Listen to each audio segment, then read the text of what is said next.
then let's make some Oreo mousse. This recipe is so easy and it comes together in a matter of minutes.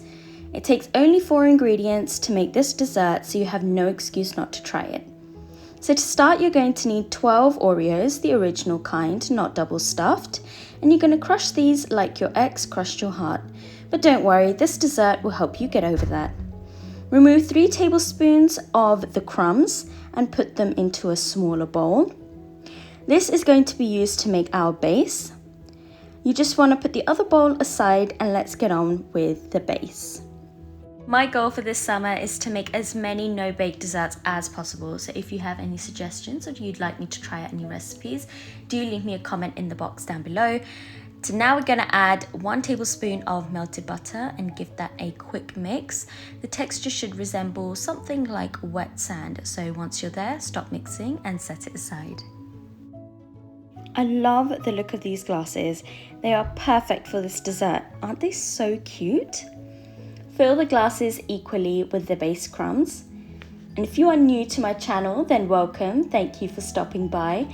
Please take the time to give this video a big thumbs up, leave a comment down below, and if you haven't done so already, don't forget to subscribe to the channel. If you have already subscribed, then you guys are doing great. You did the right thing. Keep watching. Now we're just going to press the crumbs down into the base. I used a rolling pin, but you can also use a spoon or a silicone spatula, whatever you have at home. Now we're just going to place these glasses in the fridge until we're ready to fill them with the mousse. For the Oreo mousse, I placed this bowl and the beater sticks in the freezer for around half an hour before starting this recipe.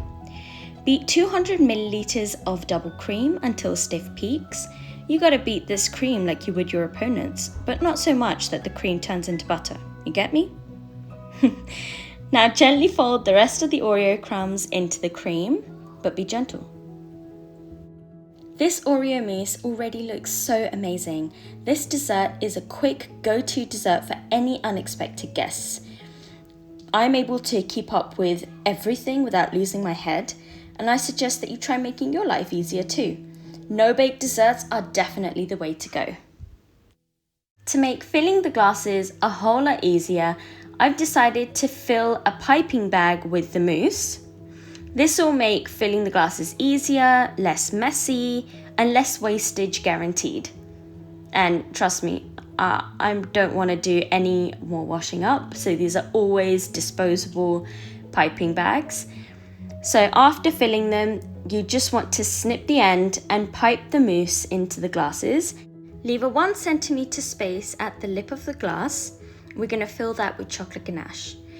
I am getting so excited. You guys are going to love this dessert, and your loved ones are going to love you for making this dessert. And they're going to love me for showing you how to make this dessert. So I call that a triple win. We're just going to place the mousse in the fridge until the ganache is ready. Now for the ganache, you're going to need 1/8 of a cup of chocolate chips, 1 tablespoon of double cream, and you just want to put that in the microwave and heat it for 10-second bursts until smooth. Just make sure you don't burn the chocolate. And we're just going to pour the ganache over the mousse. Oh, just look at that, it looks so good. And now we're going to pop those into the fridge to set until we're ready to serve. And here it is. Oh my god, it looks absolutely amazing. And it tasted even better. Look at that. It looks amazing. Thank you for watching, everyone. I hope you like this video. Don't forget to give this video a big thumbs up. Leave a comment down below. And if you haven't done so already, don't forget to subscribe to the channel. Much love and have a good one. Bye.